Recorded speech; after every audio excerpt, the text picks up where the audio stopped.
என் பெயர் தாரிகா. நான் 10ஆம் வகுப்பு படித்து வந்தேன். என் அம்மா திடீரென்று ஒரு விபத்தில் இறந்து போனார். அதன் பிறகு நான் என் படிப்பை நிறுத்திவிட்டேன். என் அப்பாவை பார்த்து கொண்டும் எங்கள் வீட்டில் வேலைகள் பார்த்து கொண்டும் இருந்தேன். என் அப்பா பயங்கரமாக சூதாடுவார், குடிப்பழக்கம் உள்ளவரும் கூட. அதனால் எங்களிடம் இருந்த சொத்துக்கள் அனைத்தும் என் அப்பாவின் சூதாட்டத்திலே இழந்து விட்டோம். எங்களுக்கு மிஞ்சி இருப்பது ஒரு வீடு மட்டும்தான். நான் பார்ப்பதற்கு என் அம்மா மாதிரி அழகாக இருப்பேன். இதனால் அக்கம் பக்கத்தில் உள்ள ஆண்கள் என்னிடம், உன்னை விரும்புகிறேன், உன் சூதாடும் அப்பனிடமிருந்து நாங்கள் உன்னை பத்திரமாக பார்த்துக் கொள்கிறோம், எங்களில் யாராவது ஒருவரை திருமணம் செய்து கொள் என்று எனக்கு தொந்தரவு கொடுத்து வந்தனர். இதை நான் என் அப்பாவிடம் கூறினேன். முதலில் என் அப்பா அவர்களை கண்டித்தார். என் அப்பா என் மீது அதிக பாசம் வைத்திருக்கின்றார். நானும் அவர் மீது அதிக பாசம் வைத்திருந்தேன். ஒரு நாள் என் அப்பா வெளியூருக்கு செல்லலாம் என்று அழைத்து வந்து என்னை ஒரு வீட்டில் வேலைக்கு சேர்த்தார். அங்கு உயரமான வயதான ஒரு ஆள் இருந்தார். அவர்தான் இந்த வீட்டின் முதலாளி. அவருக்கு தான் நீ சமைத்து கொடுக்க வேண்டும், வீட்டு வேலைகள் எல்லாம் செய்ய வேண்டும் என்று என் அப்பா கூறினார். சரி என்றேன். அன்று வேலையெல்லாம் முடித்துவிட்டு என் முதலாளியிடம், நாங்கள் வேலை முடித்து விட்டோம் என்று கூறினோம். பிறகு அவர், நீங்கள் தங்குமிடம் இதுதான் என்று எங்களுக்கு ஒரு அறை கொடுத்தார். ஆனால் அங்கு என்னை தங்க விடாமல் என் அப்பாவை மட்டும் தங்க வைத்துவிட்டு என்னை அவர் வேறு ஒரு அறைக்கு அழைத்து சென்றார். நான் என் அப்பா உடனே இருந்து கொள்கிறேன் என்று நான் கூறியதற்கு அவர், உனக்காக தயாரிக்கப்பட்ட இடம் இதுதான் என்று கூறி எனக்கு ஒரு தனி அறை கொடுத்தார். அந்த அறையில் பணக்கார வீட்டு பெண்கள் உபயோகிக்கும் பொருட்கள் அனைத்தும் இருந்தது. எனக்கு வெறும் தரையில் படுத்து உறங்கி பழக்கம் ஆயிருச்சு. ஆனால் அந்த அறையில் கட்டில் மெத்தை பெரிய அளவில் இருந்தது. முதலில் கட்டிலில் படுத்து உறங்க முயற்சி, தேன் முடியாததால் கீழே இறங்கி படுத்துக் கொண்டேன். மறுநாள் கண் விழித்த பொழுது நான் கட்டிலில் மேல் இருந்தேன். எனக்கு ஒன்றும் புரியவில்லை. கீழே படுத்து உறங்கிய நான் எப்படி கட்டில் மேல் படுத்திருந்தேன் என்று குழம்பி போனேன். பிறகு நேரம் ஆகிவிட்டது என்று வேலைகள் எல்லாம் முடிக்க வேண்டும் என்றும் என் அறையை விட்டு வெளியேறினேன். என் அப்பா அறையின் கதவு திறந்திருந்தது. அப்பா விழித்திருப்பார் என்று நினைத்து அவரை அழைத்து சென்றேன். ஆனால் அங்கு அவர் வைத்திருந்த பைகளும் அவரையும் காணவில்லை. நான் என் அப்பாவை தேடினேன். எங்கு தேடியும் அவர் கிடைக்கவில்லை. இதனால் பயந்த நான் என் முதலாளியிடம் ஓடி சென்று நடந்ததை கூறினேன். என் முதலாளி, ஒன்றும் கவலைப்படாதே, நான் உன் அப்பாவை தேடுகிறேன் என்று கூறினார். அன்று முழுவதும் என் அப்பாவை அவர் தேட சென்று விட்டார். பிறகு மாலையானதும் வீட்டிற்கு வந்தார். என் அப்பா எங்கே என்று கேட்டேன். உடனே அவர், உன் அப்பா இன்னும் கிடைக்கவில்லை, நான் அவரை தேட சொல்கிறேன், நீ ஒன்றும் கவலைப்படாதே என்று கூறினார். எனக்கு மிகவும் அழுகை வந்தது. நான் அழுது விட்டேன். உடனே அவர் என்னிடம் வந்து, அழாதே தாரிகா என்று என்னை பற்றி விசாரித்தார். நான் என்னை பற்றி எல்லாவற்றையும் கூறினேன். உனக்கு படிக்க விருப்பம் இருக்கின்றதா என்று கேட்டார். நானும் விருப்பம் இருக்கிறது என்று கூறினேன். பிறகு மறுநாள் என்னை பள்ளியில் சேர்த்து விட்டார். அங்கு நான் 11ஆம் வகுப்பு படித்தேன். நான் தினமும் என் முதலாளியிடம், என் அப்பாவை கண்டுபிடித்தீர்களா என்று பள்ளி முடிந்து வந்தவுடன் கேட்பேன். அவரும், நான் அவரை தேடிக்கொண்டுதான் இருக்கின்றேன் என்று கூறுவார். நான் பள்ளிக்கு சென்று ஒரு வாரமானது. பள்ளிக்கு செல்வதற்கு முன் வீட்டு வேலைகள் எல்லாம் முடித்துவிட்டு பள்ளிக்கு செல்வேன். அதனால் எனக்கு மிகவும் சிரமமாக இருந்தது. இதை கவனித்த என் முதலாளி, நீ பள்ளிக்கு சென்று படிப்பை மட்டும் கவனி, வேலைக்கு நான் வேற ஆளை வைத்துக் கொள்கிறேன் என்று கூறினார். பிறகு வேலைக்கு ஒரு ஆளை அவர் சேர்த்தார். அவனுக்கு வயது 25 இருக்கும். எல்லா வேலைகளும் நன்றாக செய்து வந்தான். நான் பள்ளிக்கு சென்று வந்த பொழுது அவன் என்னை சின்னம்மா என்று அழைத்தான். நான் உடனே அவனிடம், என் பெயர் தாரிகா, என்னை தாரிகா என்று அழையுங்கள் என்று கூறினேன். அவனும் சரி என்று தலையாட்டினான். என் முதலாளி எங்காவது வெளியூர் சென்றார். என்னையும் அழைத்து செல்வார். எனக்கு நல்ல உடைகள், நகைகள் என்று வாங்கி தருவார். என்னை நன்றாக கவனித்து வந்தார். அவரிடம் நான் இதை சந்தேகப்பட்டு கேட்டதற்கு, நாளை உன் தந்தை வந்து என் பெண்ணை எப்படி பார்த்து கொண்டீர்கள் என்று கேட்டால், நான் வேலைக்கு சேர்ந்த உன்னை வேலைக்காரியாகவே வைத்து விட்டேன் என்று உன் தந்தை நினைக்க கூடாதல்லவா, அதற்குத்தான் என்று கூறுவர். நானும் என் முதலாளியின் நல்ல மனம் கண்டு மகிழ்ந்து போனேன்.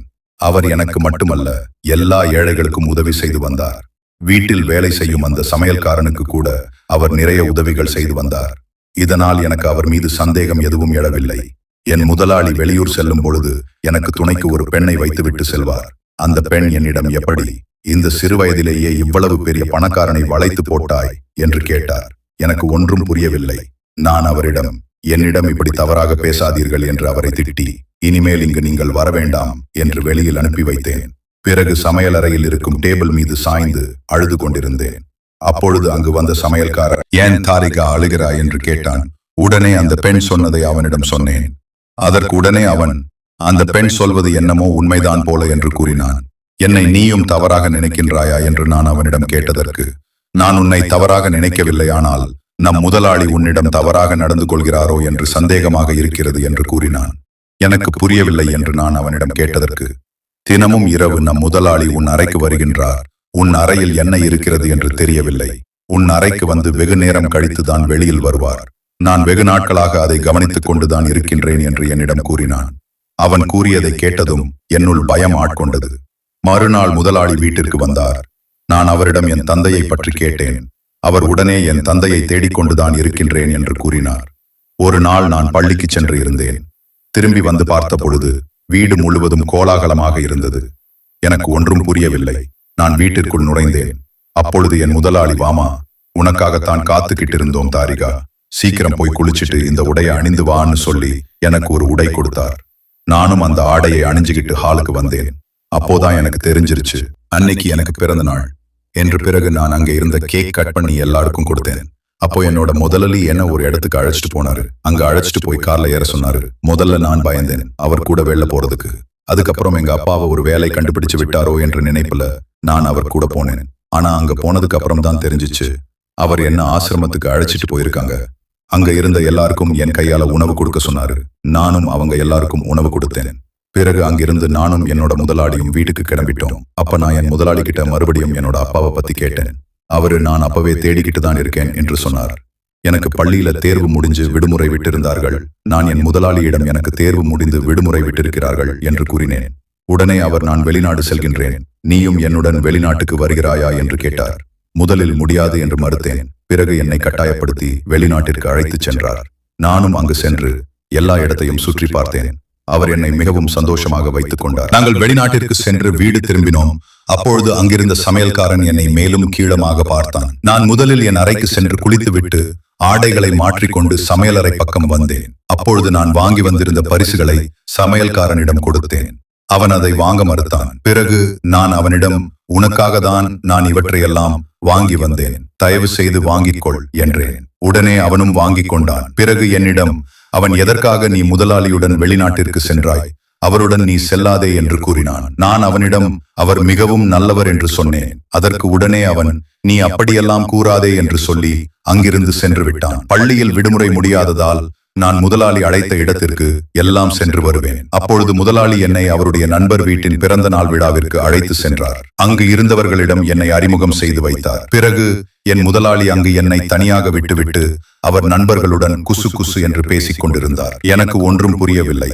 பிறகு நான் அங்கு தனியாக உட்கார்ந்து இருந்தேன். அப்பொழுது அங்கு வந்த என் முதலாளியின் நண்பர், என் நண்பனை நன்றாக வளைத்து போட்டு விட்டாய், அவனுடைய சொத்துக்களை எல்லாம் அபகரிக்க திட்டம் தீட்டுகிறாயா என்று என்னிடம் கேட்டார். முதலில் அவர் சொன்னதை கேட்டு எனக்கு கோபம் வந்தது. அதனால் நான் அவரை திட்டினேன். அவர் வயது என்ன, என் வயது என்ன, ஏன் இப்படி அவரோடு என்னை சேர்த்து வைத்து தப்பாக பேசுகிறீர்கள் என்று சொன்னேன். உடனே அவர் என்னிடம் மன்னிப்பு கேட்டுவிட்டு அவர் கையில் இருந்த ஜூஸை எனக்கு கொடுத்தார். நான் முதலில் அதை வேண்டாம் என்றேன். பிறகு அவர் என்னிடம், என்னை மன்னித்து விடு, நான் உன்னை சோதிப்பதற்காக தான் அப்படி கேட்டேன் என்று சொல்லிவிட்டு அந்த ஜூஸை எனக்கு கொடுத்தார். நானும் அதை குடித்தேன். அதை குடித்தவுடன் எனக்கு தலை சுற்றல் ஏற்பட்டது. அதனால் நான் அங்கேயே மயங்கி விழுந்தேன். நான் கண்விழித்து பார்த்த பொழுது என் அறையில் படுத்து இருந்தேன். ஆடைகள் களையப்பட்டுள்ள நிலையில் இருந்தது. உடனே நான் பயந்து எழுந்து என் முதலாளியிடம் வந்து எனக்கு என்ன நடந்தது என்று கேட்டேன். அதற்கு அவர், நீ ஜூசூருக்கு பதிலாக மதுபானத்தை எடுத்துக்கொண்டாய், அதனால்தான் நீ தலை சுற்றி கீழே விழுந்து விட்டாய். உன்னை வீட்டிற்கு அழைத்து வந்து உன் படுக்கை அறையில் படுக்க வைத்தேன் என்று சொன்னார். ஆனால் என் ஆடைகள் களைந்ததை பற்றி அவரிடம் கேட்டேன். அதற்கு உடனே அவர், நீ தூக்கத்தில் பிறண்டு படுக்கும் பொழுது களைந்திருக்கும் என்று சமாளித்தார். எனக்கு என்ன சொல்றது என்று புரியவில்லை. இதனால் நான் அவர் மீது சந்தேகத்திலேயே இருந்தேன். பிறகு மறுநாள் நான் பள்ளிக்கு சென்றுவிட்டு மாலை வீடு திரும்பினேன். அன்று இரவு என்ன நடக்கிறது என்று பார்ப்பதற்காக நான் உறங்கவில்லை, விழித்துக் கொண்டே இருந்தேன். அப்பொழுது என் அறைக்கு வந்த முதலாளி சுற்றி முற்றி பார்த்துவிட்டு என் அருகில் வந்து அமர்ந்தார். பிறகு என் தலையை தடவி கொடுத்துவிட்டு என் மேலிருந்த பெட்ஷீட்டை எடுத்தார். உடனே நான் எழுந்து விட்டேன். எழுந்ததும் அவர் அங்கிருந்து சென்று விட்டார். இப்படியே ஒவ்வொரு நாள் இரவும் என் முதலாளி என் அறைக்கு வந்து இப்படியே நடந்து கொண்டிருந்தார். முதலில் பயத்தில் நான் உறங்காமல் சிறிது நேரம் விழித்திருப்பேன். பிறகு அவர் சென்றவுடன் உறங்கி விடுவேன். ஆனாலும் காலை எழுந்தால் என்னால் நடக்க இயலாது, அடி வயிற்றில் வலி ஏற்படும். இப்படியே இருந்து கொண்டிருந்தது. ஒரு நாள் இரவு என் முதலாளி யாருடனும் தொலைபேசியில் பேசிக் கொண்டிருந்தார். நீ சொன்னபடியே நான் அந்த பெண்ணை பணம் கொடுத்து வாங்கிவிட்டேன். இனி என் வாழ்க்கை நன்றாக இருக்கப் போகிறது. அவள் வந்த பிறகு எனக்கு செல்வம் சேர்ந்தது போல மிகவும் மகிழ்ச்சியாகவும் இருக்கின்றது என்று பேசிக் கொண்டிருந்தார். இதை கேட்ட எனக்கு பெரும் அதிர்ச்சியாக இருந்தது. இதை நான் வீட்டு வேலைக்காரனிடம் கூறினேன். அவனும் நான் சொன்ன பொழுது நீ நம்பவில்லை. இப்பொழுதாவது உனக்கு புரிகிறதா என்று என் மனதை குழப்பிவிட்டான் வேலைக்காரன். பிறகு அன்று இரவு நான் உறங்கவில்லை. என் முதலாளி தொலைபேசியில் பேசிக் கொண்டிருந்ததே என் யோசனையில் ஓடிக்கொண்டிருந்தது. அதனால் நான் வெகு நேரமாக உறங்காமல் விழித்துக் கொண்டே இருந்தேன். அப்பொழுது என் அறை கதவுகள் திறக்கப்பட்டது. பிறகு என் முதலாளி உள்ளே வந்தார். உடனே நான் விழித்திருப்பதை கவனித்துவிட்டு, இன்னும் நீ உறங்கவில்லையா தாரிகா என்று கேட்டுவிட்டு, சீக்கிரமாக உறங்கு என்று சொல்லிவிட்டார். அங்கிருந்து சென்றார் என் முதலாளி. இந்த இரவில் எதற்காக வர வேண்டும் என்று நினைத்துக் கொண்டே நான் உறங்காமலேயே இருந்தேன். அப்பொழுது மறுபடியும் ஒரு உருவம் என் அறைக்குள் நுழைந்தது. இந்த முறை எதற்காக நம் முதலாளி நம் அறைக்கு எதற்கு வருகிறார் என்று தெரிய வேண்டும் என்பதற்காக நான் விழித்துக் கொள்ளாமல் கண்களை இறுக்கி மூடிக்கொண்டு படுத்திருந்தேன். அப்பொழுது என் அருகில் வந்து படுத்துக்கொண்டு என் மேல் கை போட்டு என்னிடத்தில் சில்மிஷத்தில் ஈடுபட்டார். உடனே நான் அங்கிருந்து எழுந்து என் அறையில் இருந்த விளக்கை ஆன் செய்தேன். எனக்கு பேர் அதிர்ச்சியாக இருந்தது. ஏனென்றால் என் அருகில் இருந்தது வேலைக்காரன். உடனே நான் அவனை என் அறையை விட்டு எழுந்து போக சொன்னேன். இப்படி என்னிடம் தவறாக நடந்து கொள்வது உனக்கு தவறாக தெரியவில்லையா என்று திட்டினேன். அவன் உடனே என்னை பத்தினி வேஷம் போடாதே என்று திட்டி, தினமும் நீ முதலாளியுடன் இருப்பது எனக்கு தெரியாதா என்று கேட்டார். பிறகு அவன் யாராவது ஒரு வேலைக்காரியை இந்த அளவிற்கு இடம் கொடுத்து வைத்திருப்பார்களா? உனக்காக எவ்வளவு பெரிய அறை, உனக்கான ஆடம்பர பொருட்கள் என்ன, நீ படிக்கும் பள்ளியின் தொகை என்ன, இதையெல்லாம் யார் என்று தெரியாத வேலைக்காரிக்கு யாராவது செய்வார்களா? அது மட்டும் இல்லை, உன்னை அவர் வெளிநாடுகளில் அழைத்து சென்று உல்லாசமாக தானே இருந்து வந்தார். என்னிடம் நாடகம் ஆடுகிறாயா? ஒன்றும் தெரியாதவளை போல. தினமும் இரவில் எதற்காக முதலாளி உன் அறைக்கு வர வேண்டும், வெகு நேரம் கழித்து செல்ல வேண்டும்? அப்படி என்றால் அதற்கு காரணம் அப்படித்தானே இருக்க வேண்டும் என்று என்னிடம் கூறினான். எனக்கு கோபம் தலைக்கேறியது. அதனால் அவன் கன்னத்தில் பலார் என்று அறைவிட்டு அவனே வெளியே போக சொல்லி பிடித்து தள்ளிவிட்டு என் அறை கதவை தாளிட்டேன். பிறகு என் கட்டிலில் வந்து படுத்துக்கொண்டு வேலைக்காரன் சொன்னது எல்லாம் நினைத்து பார்த்தேன். எனக்கே நம்ம வேலைக்காரன் சொல்வது போல் நம் முதலாளி நம்மை தவறாக பயன்படுத்துகிறாரோ என்று தோன்றியது. பள்ளிக்கு சென்றேன். அங்கு பள்ளியில் அமர்ந்திருந்தேன். இதனால் என் தோழி என்னை ஏன் இவ்வளவு சோகமாக இருக்கிறாய் என்று கேட்டாள். அதற்கு நான் நடந்த எல்லாவற்றையும் கூறினேன். உடனே அவள் எனக்கு ஒரு யோசனை சொன்னார். நீ ஏன் சந்தேகத்தோடு இருக்க வேண்டும்? நீ ஏன் அவர் அருகில் சென்று அமர்ந்து நான் சொல்வதைப் போல் செய், அவர் நல்லவரா கெட்டவரா என்பது உனக்கு தெரியும் என்று என்னிடம் கூறினார். நானும் அவள் சொன்ன மாதிரியே பள்ளி விட்டு மாலை வீடு திரும்பியதும் என் முதலாளியின் அறைக்கு சென்றேன். அங்கு என் முதலாளி செய்தித்தாள் படித்துக் கொண்டிருந்தார். அவர் அருகில் சென்று அமர்ந்து அவர் கையை எடுத்து என் தோள் மேல் போட்டு அவர் தோளில் சாய்ந்து கொண்டேன். பிறகு என் கையால் அவரது முடிகளை கோதி கொடுத்தேன். அவருக்கு அது விசித்திரமாக தோன்றியது. உடனே அவர் என்ன செய்கிற தாரிகா, இதெல்லாம் தவறு என்று என்னிடம் கூறினார். உடனே நான், நீங்கள் இதைத்தானே என்னிடம் எதிர்பார்த்தீர்கள், ஏன் தினமும் இரவு தெரியாமல் என்னுடன் தவறாக இருக்கிறீர்கள், நானே தருகிறேன், என்னை ஏற்றுக்கொள்ளுங்கள் என்று நான் கூறினேன். அதற்கு உடனே அவர் என்னை அறைந்துவிட்டு, நான் உன் தந்தை மாதிரி நான் உன்னை அழைக்க வந்ததற்கு காரணம் வேலைக்காரன் மேல் எனக்கு ஒரு சந்தேகம், அவன் பார்வை உன்மேல் தவறாக விழுந்ததோ என்று, அதனால் உன் அறைக்கு வந்து எல்லாம் சரியாக இருக்கிறதா என்று நோட்டமிட்டு வருவேன். அது மட்டும் இல்லாமல் உன் தெருவில் இருந்த பணக்கார வீட்டை சேர்ந்த ஆண்கள் உன்னை திருமணம் செய்து கொள்வேன் என்று கட்டாயப்படுத்தியவர்கள் எல்லாம் உன் தந்தையை பகடை காயாக பயன்படுத்தி சூதாட்டத்தில் ஏமாற செய்து உன்னை கைப்பற்றுவதற்கு நினைத்தார்கள். இவற்றையெல்லாம் நான் அங்கிருந்து காதில் வாங்கிக் கொண்டிருந்தேன்.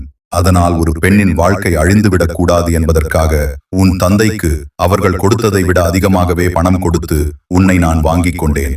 எனக்கு கல்யாணமாகி 10 வருடம் கழித்து ஒரு பெண் குழந்தை பிறந்தது. அவளை நான் செல்லமாக வளர்த்து வந்தேன்.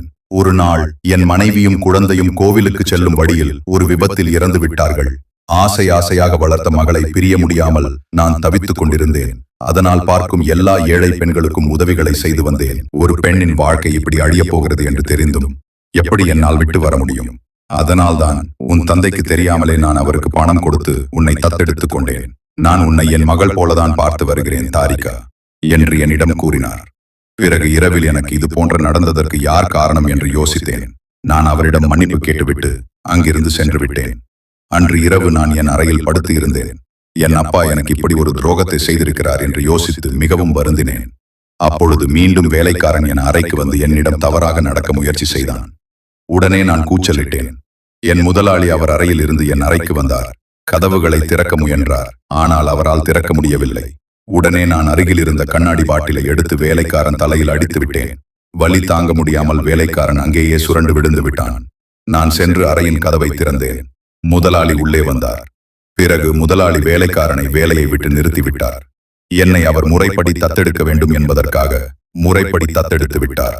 பிறகு எனக்கு அவர் தந்தையாகும், நான் அவருக்கு மகளாகவும் வாழ்ந்து வந்தோம். என் பேர் சாந்தா. எனக்கு 25 வயதாகிறது. நான் ஒரு கிராமத்து பெண். கிராமத்து பெண்களுக்கு 20 வயதுக்குள்ளாகவே திருமணம் முடிந்து விடுமானால் என் வீட்டில் நான் கல்லூரி படிக்க ஆசைப்பட்டதால் என் அப்பா அம்மா எனக்கு திருமணத்தை இப்பொழுது வேண்டாம் என்று தள்ளி வைத்தார்கள். பிறகு எங்களுக்கு ஊரில் கடன்கள் அதிகம் இருப்பதால் நான் வேலைக்கு செல்ல வேண்டியதாக இருந்தது. அதனால் எனக்கு 25 வயது ஆகியும் திருமணமாகவில்லை. நான் எங்கள் ஊரில் உள்ள ஒரு தனியார் பள்ளியில் ஆசிரியராக வேலை பார்த்து வந்தேன். என் குணங்கள் பிடித்து போனதால் அந்த பள்ளியிலேயே ஆசிரியராக இருக்கும் இன்னொரு அம்மா அவரின் சொந்தக்கார பையனுக்கு என்னை பெண் கேட்டார். நான் என் அப்பா அம்மாவிடம் கேட்க சொன்னேன். அப்பா அம்மாவிடம் அந்த ஆசிரியர் அவர் உறவினருக்கு என்னை பெண் கேட்டார்கள். என் அப்பா அம்மா சரி என்று ஒத்துக்கொண்டு மாப்பிள்ளை வீட்டில் இருந்து வர சொன்னார்கள். அப்பொழுதுதான் நான் முதல் முறையாக சுரேஷை பார்த்தேன். சுரேஷ் ஒரு தனியார் நிறுவனத்தில் வேலை செய்கின்றார். மாதம் அவருக்கு 50,000 வருமானம் வருகிறது. சென்னையில் ஒரு அடுக்குமாடி குடியிருப்பில் வசிக்கின்றார். கிராமத்தில் அவர்கள் அப்பா அம்மா இருக்கிறார்கள். சுரேஷ் வீட்டிற்கு ஒரே பையன். இவை எல்லாமே எனக்கு சாதகமாக அமைந்தது போலவே இருந்தது. ஏனென்றால் நான் என் கல்யாண வாழ்க்கையில் என் கணவருடன் நிம்மதியான தனிமை வாழ்க்கையை தான் நான் ஆசைப்பட்டேன். சுரேஷுக்கும் என்னை பிடித்து போனதால் எங்கள் இரு வீட்டில் சம்மதத்துடன் எங்களுக்கு திருமணம் நடந்து முடிந்தது.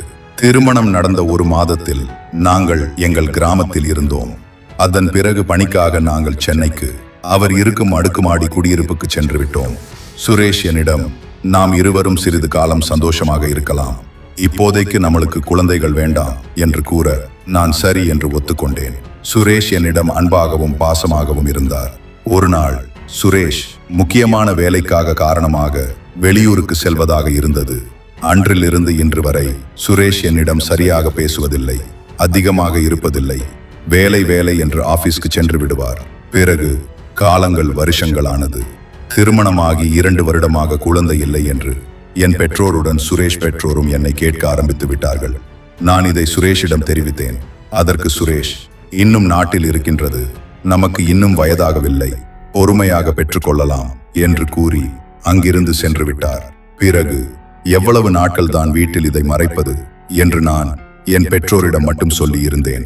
இதனால் என் மாமியார் மாமனார் எனக்கு ஏதோ குறை இருக்கிறது என்று நினைத்து விட்டார்கள்.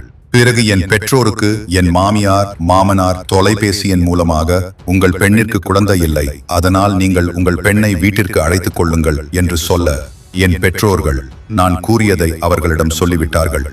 இதனால் என் மாமியார் மாமனார் கோபமடைந்து சுரேஷிற்கு தொலைபேசியில் அழைத்து சுரேஷை திட்டிருக்கின்றார்கள். இதனால் கோபமடைந்த சுரேஷ் வீட்டிற்கு வந்தவுடன் என்னிடம் சண்டையிட்டார். பிறகு நான் அவரிடம், உங்கள் வீட்டில் இப்படி என்னை கூறியது சரியா என்று கேட்டேன். அதற்கு அவர்கள், என் பெற்றோர் என்னை கேட்காமல் முடிவெடுத்து விடுவார்களா, நீ ஏன் அதற்குள் அவர்களிடம் அப்படி சொன்னாய் என்று என்னை திட்டி அடித்துவிட்டு அவர் தொலைபேசியை எடுத்துக்கொண்டு மாடிக்கு சென்று விட்டார். யாரும் இல்லாத ஊரில் யாருடனும் அக்கம் பக்கத்தில் பேசியது கிடையாது. நமக்கென்று கணவன் மட்டுமே இருக்கிறார் என்று நினைத்து கொண்டிருந்தேன்.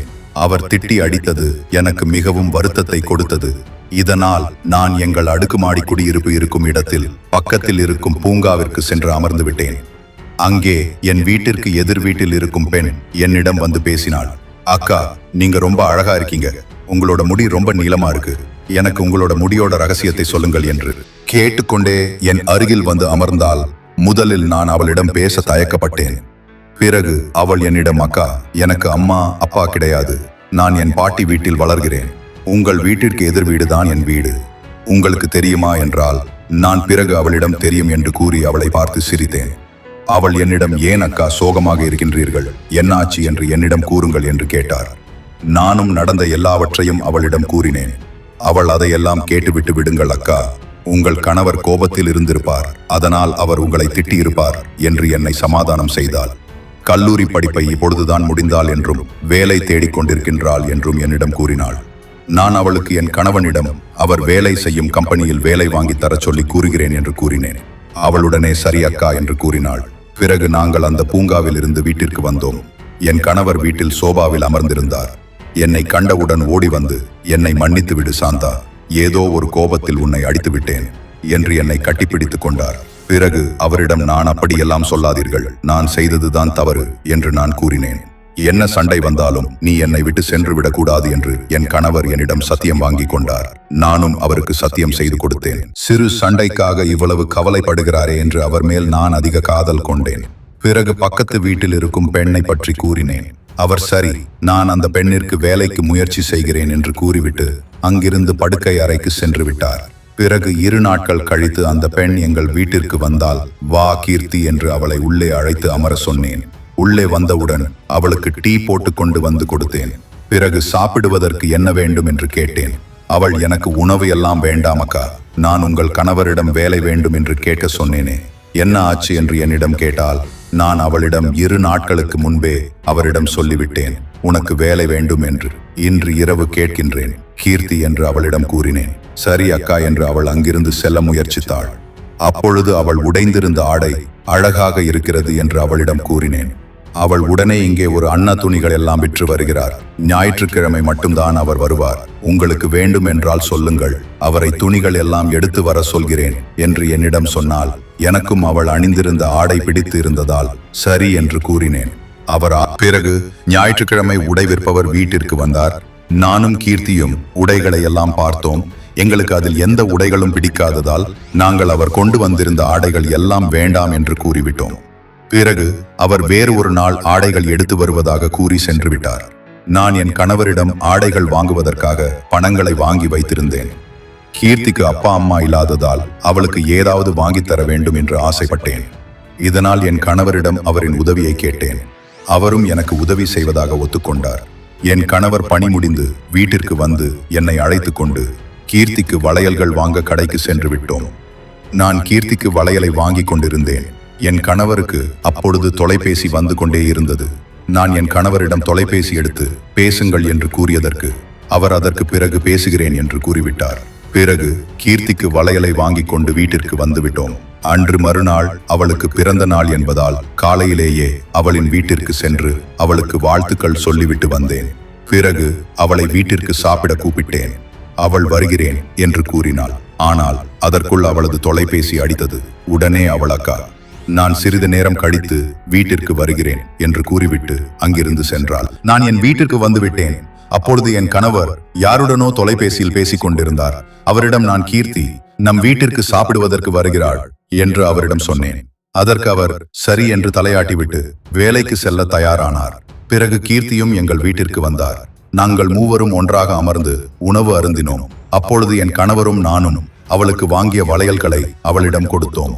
அவள் அதை பார்த்துவிட்டு மிகவும் மகிழ்ச்சி அடைந்தாள். பிறகு அவள் என்னை கட்டிப்பிடித்து முத்தம் கொடுத்து நன்றி அக்கா என்று கூறினார். நான் கொடுத்த வளையலை விட என் கணவர் அவளுக்கு மிக பெரிய பரிசை கொடுத்தார். அது என்னவென்றால், என் கணவரின் கம்பெனியில் கீர்த்திக்கு வேலை கிடைத்து விட்டது என்று கீர்த்தி மிகவும் மகிழ்ச்சி அடைந்தாள். பிறகு 2 நாட்கள் கழித்து வந்து பணியில் சேர்ந்து கொள்ள வேண்டும் என்று என் கணவர் அவளுக்கு ஒரு லெட்டர் கொடுத்தார். அவளும் தலையாட்டி கொண்டு அதை வாங்கி கொண்டாள். என் கணவர் வேலைக்கு சென்று விட்டார். நானும் கீர்த்தியும் கோயிலுக்கு சென்று வந்தோம். பிறகு மாலை கீர்த்திக்கு நல்லபடியாக பிறந்த நாள் விழா கொண்டாடினோம். 2 நாட்கள் கழித்து வேலைக்கு சென்றாள் கீர்த்தி. கணவர் வீட்டில் இல்லாத பொழுது கீர்த்தியுடன் தான் நான் என் பொழுதுகளை எல்லாம் கழித்து வந்தேன். இப்பொழுது கீர்த்தியும் வேலைக்கு செல்வதால் தனியாக வீட்டில் இருந்தேன். அப்பொழுதுதான் அந்த ஆடை விற்பவர் எங்கள் வீட்டிற்கு வந்தார். யாரோ வீட்டின் கதவை தட்டுவது போல் இருந்தது. கதவை திறந்த பொழுது ஆடை விற்பவர் வெளியே நின்று கொண்டிருந்தார். அவரை வீட்டிற்குள் அழைத்து அவர் கொண்டு வந்திருந்த ஆடைகள் எல்லாம் பார்த்து கொண்டிருந்தேன். அப்பொழுது அவர் என்னிடம் என்னை பற்றி விசாரித்தார். அவரிடம் இயல்பாக எல்லாவற்றையும் கூறினேன். அதற்கு அவர், நீங்கள் இவ்வளவு அழகாக இருக்கிறீர்கள், உங்களை விட்டு உங்கள் கணவர் ஏன் இப்படி நடந்து கொள்கிறார் என்று என்னிடம் கேட்டார். முதலில் எனக்கு அவர் சொன்னது புரியவில்லை. பிறகு அவரிடம், என்ன சொல்கிறீர்கள், என் கணவர் என் மேல் மிகவும் அன்பாக இருக்கிறார் என்று நான் சொன்னதற்கு, நீங்கள் வந்து 2 வருடம் தானாகின்றது, நான் இங்கு 5 வருடமாக துணிகளை விற்று வருகிறேன். நான் அன்று உங்களுக்கு ஆடைகளை கொண்டு வந்து கொடுத்த பொழுதே உண்மையை சொல்லலாம் என்று நினைத்தேன். ஆனால் அன்று உங்களுடன் அந்த பெண் இருந்ததால் என்னால் கூற முடியவில்லை என்று என்னிடம் கூறினார். நான் உடனே அவரிடம், என்ன ரகசியம் அப்படி என்னிடம் சொல்ல போகிறீர்கள் என்று கேட்டதற்கு அவர், உங்கள் கணவருக்கும் எதிர் வீட்டு பெண்ணிற்கும் திருமணத்திற்கு முன்பிருந்தே பழக்கம் ஏற்பட்டு இருக்கிறது என்று கூறினார். முதலில் அவர் அப்படி கூறியதற்கு நான் அவரிடம் சண்டையிட்டேன். பிறகு அவர் என்னிடம், நான் உண்மையைதான் கூறுகிறேன், நீங்கள் வேண்டுமென்றால் உங்கள் கணவரின் தொலைபேசியை எடுத்து சோதனை செய்து பாருங்கள் என்று கூறினார். முதலில் அவர் கூறியது எனக்கு ஆச்சரியமாக இருந்தது. நம்மிடம் அக்கா என்று பாசம் வைத்திருக்கும் அந்த பெண் எப்படி நமக்கு துரோகம் செய்திருப்பாள் என்று நினைத்துக் கொண்டிருந்தேன். ஆனால் அந்த ஆடை விற்பவர் கூறுவதை என்னால் நம்பவும் முடியவில்லை. இதனால் நான் அவரை வீட்டை விட்டு அனுப்பிவிட்டேன். பிறகு நான் எல்லாவற்றையும் யோசித்து பார்த்தேன். கீர்த்தியின் பிறந்த நாள் அன்று நான் வாழ்த்து சொல்ல சென்ற பொழுது அவளுக்கு தொலைபேசி அழைப்பு வந்ததும் என்னை அங்கிருந்து அனுப்பிவிட்டாள். பிறகு வீட்டிற்கு வந்த பொழுது என் கணவரும் தொலைபேசியில் பேசிக் கொண்டிருந்தார். என் கணவரும் அவளும் ஒரே கம்பெனியில் வேலைக்கு சேர்ந்தது, அதுவும் என்னுடைய உதவியாளே. என் கணவரின் கம்பெனியில் வேலைக்கு சேர்ந்தது. பிறகு ஒரே கம்பெனி என்பதால் இருவரும் ஒரே வண்டியில் வேலைக்கு செல்வது என்று எல்லாம் எனக்கு குழப்பத்தை ஏற்படுத்தியது. பிறகு அந்த ஆடை விற்பவர் சொன்னது மாதிரியே நான் என் கணவரின் தொலைபேசியை எடுத்து ஆராய்ந்து பார்த்த பொழுது எனக்கு பேரதிர்ச்சி. என் கணவரின் தொலைபேசியில் என் தேவதை என்று கீர்த்தியின் தொலைபேசி எண் பதிவிடப்பட்டிருந்தது. அவர் தொலைபேசியை ஆராய்ந்த பொழுது அவர் திருமணத்திற்கு முன்பே கீர்த்தியுடன் எடுத்துக்கொண்ட புகைப்படங்கள் எல்லாம் பதிவேற்றம் பட்டிருந்தது. இவற்றை பார்த்து எனக்கு பேரதிர்ச்சி. பிறகு இவர்களை எப்படியாவது கையும் களவுமாக பிடிக்க வேண்டும் என்று யோசித்தேன். எனக்கு துரோகம் செய்த என் கணவரை கீர்த்தியையும் சும்மா விடக்கூடாது என்று நினைத்தேன். என் கணவர் பாத்ரூமில் இருந்து வெளிவந்தவுடன் அவரின் தொலைபேசியை அவர் சட்டிலேயே வைத்துவிட்டு அங்கிருந்து சமையலறை நோக்கி சென்று விட்டேன். மறுநாள் நான் என் கணவரிடம் என் தந்தைக்கு பேச வேண்டும் என்று கூறி அவரின் தொலைபேசியில் எடுத்து என் தந்தைக்கு அழைத்து என் தந்தையிடம் பேசிவிட்டு அவரிடம் நேற்று நான் பார்த்த எல்லாவற்றையும் காட்டி என்னை ஏமாற்றி விட்டீர்கள் என்று கேட்டதற்கு அவர் என்ன சொல்வது என்று தெரியாமல் அதிர்ச்சியில் நின்று கொண்டிருந்தார்.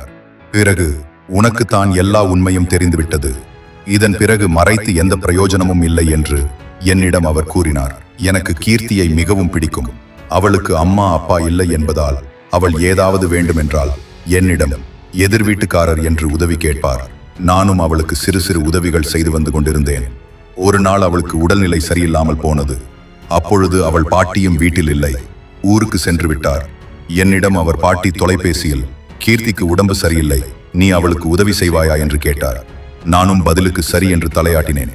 உடனே அவர் என்னிடம் சில மருந்துகளை வாங்கி கீர்த்தியிடம் கொடுக்க சொன்னார்.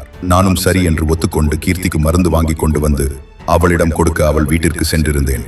நான் அவளை அழைத்த பொழுது அவள் அறையில் இருந்தாள். அதனால் நான் அவள் அறைக்கு சென்றிருந்தேன். அப்பொழுது அவள் ஒரு சிறிய பாவாடையும் சிறிய கையில்லா சட்டையும் அணிந்திருந்தார். அவளை அப்படி பார்த்தவுடன் எனக்குள் ஒரு உணர்வு ஏற்பட்டது. எனக்கு கீர்த்தியை மிகவும் பிடிக்கும், இதனால் இந்த உணர்வு ஏற்பட்டிருக்கலாம் என்று நினைத்து கொண்டு அவளுக்கு மருந்துகளை கொடுத்தேன். அவளால் எந்திரிக்க முடியவில்லை. அதனால் அவள் என்னை அருகில் வைத்துவிட்டு செல்ல சொன்னாள். ஆனால் என்னால் அவளை அப்படி விட்டு வர மனமில்லை. அதனால் நான் அவளிடம், இன்று நான் விடுமுறை எடுத்துக் கொள்கிறேன், இன்று ஒரு நாள் உன்னை பார்த்துக் கொள்கிறேன், நீ உணவு அருந்தி விட்டாயா என்று கேட்டேன். அதற்கு அவள் இல்லை என்று கூறினான். பிறகு நான் அவளுக்கு உணவை கொடுத்தேன். அவளால் படுத்துக்கொண்டே உணவு அருந்த முடியாததால் அவள் உட்கார வேண்டும் என்று கூறினாள். நானும் அவளுக்கு உதவி செய்தேன். அவளும் உட்கார்ந்தாள். அவள் தோலை தொட்டு தூக்கிய பொழுது எனக்கு அவள் மேல் இருந்த காதல் வெளிப்பட்டது. பிறகு நான் அவளுக்கு உணவளித்து மருந்துகளை கொடுத்தேன். அவள் மருந்தின் கசப்பு தாங்க முடியாததால் அவள் ஆடையிலேயே வாந்தி எடுத்து விட்டாள். இதனால் அவள் ஆடைகளை மாற்ற வேண்டும், அவளை குளிக்க வைக்க வேண்டும். ஆனால் வெளியில் பெண்கள் இல்லாததால், அவள் பாட்டியும் இல்லாததால் வேறு வழியின்றி நானே அவளை குளிக்க வைக்க வேண்டிய நிலை வந்தது. அவளிடம், நான் உன் ஆடை குளி என்று நான் அவள் பாத்ரூமில் சென்று விட்டு வந்தேன். ஆனால் அவள் உடல்நிலை சரியில்லாததால் என்னால் முடியாது என்று கூறி என் உதவியை கேட்டார். நான் அவரிடம், நான் எப்படி உன்னை குளிக்க வைப்பது எப்படி? பிறகு அவளுக்கும் என் மீது ஈர்ப்பு இருக்கிறது, அதனால் நான் அவள் என்னிடம் அப்படி கூறியிருக்கிறார் என்று அவளை என்னிடம் கூறினான். இதனால் என்னுடைய விருப்பத்தையும் நான் அவளிடம் கூறினேன். நாங்கள் இருவரும் ஒருத்தரை ஒருத்தர் மனமாற விரும்பினோம். பிறகு அவளை குளிக்க வைக்கும் பொழுது என் மனம் தடுமாறி நானும் அவளும் ஒன்றாக இணைந்து விட்டோம். இதை எப்படியாவது வீட்டில் சொல்லி திருமணத்திற்கு சம்மதம் வாங்கலாம் என்று இருந்த பொழுது என் அப்பா அம்மா, திருமணம் செய்தால் உன்னைத்தான் திருமணம் செய்ய வேண்டும் என்று சொல்லிவிட்டார்கள். இதனால் விருப்பமில்லை என்றாலும் உன்னை பார்த்தவுடன் எனக்கு உன்னை திருமணம் செய்ய ஆசை வந்துவிட்டது. அதனால் உன்னை திருமணம் செய்து கொண்டேன். ஆனால் எனக்கும் உனக்கும் திருமணம் நடந்தது கீர்த்திக்கு தெரிய வர அவள் என்னிடம் மிகவும் சண்டையிட்டார். அவளை நான் உன்னை எனக்கு கட்டாய திருமணம் செய்து விட்டார்கள் என்று கூறி சமாளித்து விட்டேன். உன்னை எனக்கு மிகவும் பிடித்திருந்தது. ஆனாலும் நான் உன்னை தொடாததற்கு காரணமும் அவள்தான் உனக்கும் எனக்கும் குழந்தை உருவாகிறது என்று தெரிந்தாலே உன் குழந்தையை வயிற்றிலேயே என்று என்னை மிரட்டினான். அதனால்தான் நமக்கு இப்பொழுது குழந்தை வேண்டாம் என்று இவ்வளவு நாட்கள் நான் தள்ளி போட்டேன் என்று என் கணவரிடம் என்னிடம் கூறினார். பார்க்க அப்பாவி போல முகத்தை வைத்துக்கொண்டு எனக்கு இப்படி ஒரு துரோகத்தை செய்திருக்கிறார்கள் என்று எனக்கு கோபம் தலைக்கு ஏறியது. இதனால் நான் கணவனிடம் சண்டை போட்டேன். உடனே அவர் எங்க அம்மா அப்பா கூறியது போல நீ ஒரு மலடி என்று ஊருக்கெல்லாம் சொல்லிவிடுவேன். எங்கே இதை சொல்லிவிட்டால் உனக்கு அவமானம் ஏற்படும் என்று என் மேல் நீ பழி போட்டு விட்டாய் என்று கூறிவிடுவேன் என்று என்னை மிரட்டினார். இதனால் இவர்களை எப்படியாவது பழி வாங்க வேண்டும் என்று யோசித்தேன். அதற்கு நான் ஆடை விற்பவரின் உதவியை கேட்டேன். அவரும் எனக்கு உதவி செய்வதாக கூறினார். ஆனால் அந்த ஆடை விற்பவரின் சூழ்ச்சி எனக்கு தெரியாமல் போனது. என் கணவர் என்னிடம் அன்பாக பேசாததை பயன்படுத்தி கொண்ட ஆடை விற்பவர் என்னிடம் அன்பாக பேசுவதைப் போல் நடித்து என்னை அடைய காத்துக் கொண்டிருக்கிறான் என்பது எனக்கு தெரியாமல் போனது. பிறகு அவன் என்னிடம் நடந்து கொண்டிருக்கும் எல்லாவற்றையும் வைத்து எனக்கு ஓரளவு புரிந்தது. என் கணவரையும் கீர்த்தியையும் பழிவாங்க வேண்டும் என்பதற்காக அவன் செய்யும் செயல்களை எல்லாம் பொறுத்து கொண்டே வந்திருந்தேன். இதனால் மிகவும் உரிமை எடுத்துக்கொண்ட ஆடைக்காரன் ஒரு நாள் நான் குளித்துக் கொண்டிருக்கும் பொழுது என் அறைக்குள் நுழைந்து நான் குளித்துவிட்டு வரும் வரை காத்திருந்து என்னிடம் தவறாக நடந்து கொள்ள முயற்சித்தான். நான் அவனிடம் இதெல்லாம் சரியாக வராது என்று கூறி அங்கிருந்து செல்ல சொன்னேன். பிறகு அவன் உனக்கு இவ்வளவு உதவிகள் செய்கின்றேன், எனக்காக ஒரு முறை நீ என்னுடன் இருக்க மாட்டாயா என்று கேட்டார். அவன் சொல்வதும் சரிதான் என்று நினைத்து எனக்கு இப்பொழுது மனநிலை சரியில்லை, பிறகு இன்னொரு நாள் நான் உனக்கு சொல்கிறேன், அப்பொழுது நாம் சந்தோஷமாக இருக்கலாம் என்று அவனை அனுப்பி வைத்து விட்டேன். என் கணவரும் கீர்த்தியும் ஒன்றாக இருக்கும் பொழுது அறையை பூட்டிவிட்டு அக்கம் பக்கத்தில் இருப்பவரிடம் கூறிவிடலாம் என்று அந்த ஆடை விற்பவன் எனக்கு ஒரு யோசனை சொன்னார். நானும் சரி என்று தலையாட்டினேன். அன்று மறுநாள் அந்த யோசனையை நிறைவேற்றலாம் என்று காத்திருந்தோம். ஆனால் அன்று இரவு என் கணவர் மிகவும் மது அருந்தி இருந்தார். என்னிடம் வந்து என்னை மன்னித்துவிடு சாந்த என்று என் காலை பிடித்துக் கொண்டு ஆழ ஆரம்பித்தார். பிறகு நான் என்று உன்னை முதல் முறை பார்த்தேனோ அப்பொழுதுதான் உண்மையான காதல் எனக்குள் மலர்ந்தது. கீர்த்தியின் மீது இருந்தது வெறும் இரக்கமும் பாசமும் மட்டும்தான். ஆனால் தவறு செய்து விட்டோமே என்ற ஒரே ஒரு குற்ற உணர்வுதான். அவள் சொல்வதெல்லாம் என்னை தலையாட்ட வைத்தது. எனக்கு திருமணத்திற்கு பிறகுதான் புரிந்தது. அவளை விட்டு விலகி செல்லலாம் என்று நினைத்தேன். ஆனால் அவள் உன்னிடம் ஒட்டிக்கொண்டு தினம் தினம் நம் வீட்டிற்கு வந்து என்னை தொந்தரவு செய்ய ஆரம்பித்து விட்டார். நானும் நீயும் ஒன்றாக இருக்கிறோமா இல்லையா என்பதை தெரிந்து கொள்ளதான் அவள் தினமும் நம் வீட்டிற்கு வந்தாள். இப்பொழுது கம்பெனியிலும் எனக்கு மிகவும் தொல்லை கொடுத்து கொண்டிருக்கிறாள். எனக்கு உன்னோடு வாழ வேண்டும் என்று நிறைய ஆசை இருக்கின்றது. ஆனால் அந்த பிசாசின் கையில் சிக்கி நான் உன்னுடன் வாழ முடியாமல் தவித்துக் கொண்டிருக்கிறேன். ஒரே ஒரு முறை நான் செய்த தவறுக்காக தினம் நான் தண்டனையை அனுபவித்துக் கொண்டிருக்கிறேன். நான் அன்று உன்னிடம் கூறியது கூட அவள் சொல்லிக் கொடுத்ததுதானே தவிர நான் மனப்பூர்வமாக சொல்லவில்லை என்று என்னிடம் மன்னிப்பு கேட்டார். ஐயோ, நம் கணவரின் குணம் தெரியாமல் நாம் அந்த ஆடைக்காரரிடம் தவறு செய்திருப்பேனே என்று மனதுக்குள் ஒரு குற்ற உணர்வு ஏற்பட்டது. பிறகு என் கணவரை எழுப்பி கட்டில் மேல் படிக்க வைத்துவிட்டு நம் கணவரின் மேல் எந்த தவறும் இல்லை என்பதை நான் புரிந்து கொண்டேன். மறுநாள் ஆடை விற்பது போல் என் வீட்டிற்கு வந்தார். வந்து என்னிடம், என்ன சாந்தா, உன் கணவர் வீட்டில் தானே இருக்கின்றார், வா அந்த பெண்ணுடன் சேர்த்து வைத்து வீட்டை பூட்டிவிடலாம் என்று கூறினார். நானும் சரி சரி என்று சொல்லிவிட்டு, முதலில் அவள் அறையில் இருக்கிறாளா இல்லை வேறு அறைக்கு சென்று விட்டாரா என்று போய் பார்த்துவிட்டு வாருங்கள் என்று கூறி அவள் வீட்டிற்கு இருவரும் சென்று அவரை அவள் அறைக்கு செல்ல சொன்னேன். அந்த ஆடைக்காரரும் கீர்த்தியின் அறைக்கு சென்றார். உடனே நான் கீர்த்தியின் அறையை தாளிட்டு அவள் வீட்டை விட்டு வெளியே வந்து எல்லோரிடமும் அந்த ஆடைக்காரன் கீர்த்தியிடம் தவறாக நடந்து கொள்கின்றான் என்று கூறினேன். நான் கீர்த்தியின் அக்கா போல் பழகியதால் நான் சொல்வது உண்மை என்று எல்லோரும் நம்பினார்கள். அதே சமயம் கீர்த்தியின் பாட்டியும் ஊரிலிருந்து வீட்டிற்கு வர வேறு வழியின்றி கீர்த்தி நான் விரித்த வலையில் மாட்டிக்கொண்டார். பாட்டியும் நான் சொன்னதை நம்பிவிட்டார். இங்கு என்ன நடக்கிறது என்று என் கணவருக்கு புரியவில்லை. பிறகு கீர்த்தியை பாட்டி இந்த அவமானம் தாங்க முடியாததால் அந்த அடுக்குமாடி குடியிருப்பை விட்டு நிரந்தரமாக வெளியூருக்கே கூட்டி சென்று விட்டார். ஆடை விற்பவரின் பேச்சை நம்பி நான் என் கணவரை அந்த வீட்டில் வைத்து பூட்டி இருந்தால் நிச்சயம் தண்டனை எனக்காகத்தான் இருக்கும். கீர்த்திக்கும் என் கணவருக்கும் திருமணம் எளிதாக நடந்திருக்கும். இவற்றை முன்கூட்டியே நான் யோசித்தேன். இதெல்லாம் எதற்காக அந்த ஆடைக்காரர் நம்மிடம் கூறுகிறார் என்று யோசித்தேன். பிறகு அந்த ஆடைக்காரர் என்னிடம் வந்து கீர்த்தியையும் எனது வீட்டுக்காரரையும் தவறாக சொன்னதிலிருந்து இப்பொழுது வரை எனக்கு உதவி செய்வது போல் நடித்துக் கொண்டிருந்தது எல்லாமே கீர்த்தி போட்ட திட்டம்தான் என்பது எனக்கு வேலை செய்யும் பெண்ணிடமிருந்து தெரிய வந்தது. அதனால்தான் கீர்த்திக்கும் அந்த ஆடை விற்பவருக்கும் தகுந்த தண்டனை கிடைக்க வேண்டும் என்று நான் அப்படி செய்தேன். நான் நினைத்ததைப் போலவே கீர்த்தி வெளியூர் சென்று விட்டால் கீர்த்தியிடம் தவறாக நடந்து கொண்டார் என்ற பொய் புகாரில் ஆடை விற்பவருக்கும் காவலர்கள் தண்டனை கொடுத்து விட்டார்கள். இப்பொழுது நானும் என் கணவரும் சந்தோஷமாக வாழ்ந்து வருகிறோம். எனக்கு 3 மாதம் நிறைவாகிறது. என் குழந்தை நன்றாக இருக்கிறது என்று மருத்துவர்கள் கூறினார்கள். இது எப்படி நடந்தது என்று என் கணவர் என்னிடம் கேட்டார். அப்பொழுதுதான் நான் அவரிடம் உண்மையை கூறினேன். நீங்கள் ஒரு நாள் மது குடித்துவிட்டு என்னிடம் ஒன்றாக இருந்து விட்டீர்கள். ஆனால் குழந்தை வேண்டாம் என்று நீங்கள் சொன்னதால் எங்கே இதை நீங்கள் ஏதாவது செய்து விடுவீர்களோ என்று நான் மறைத்தேன் என்று அவரிடம் சொன்னேன். ஆனால் அவருக்கோ அளவு கடந்த சந்தோஷம். என்னுடைய குழந்தை உன் வயிற்றில் வளர்கிறது என்றால் நான் தான் அதிர்ஷ்டசாலி என்று சொல்லி என்னை தூக்கி சுற்றினார்.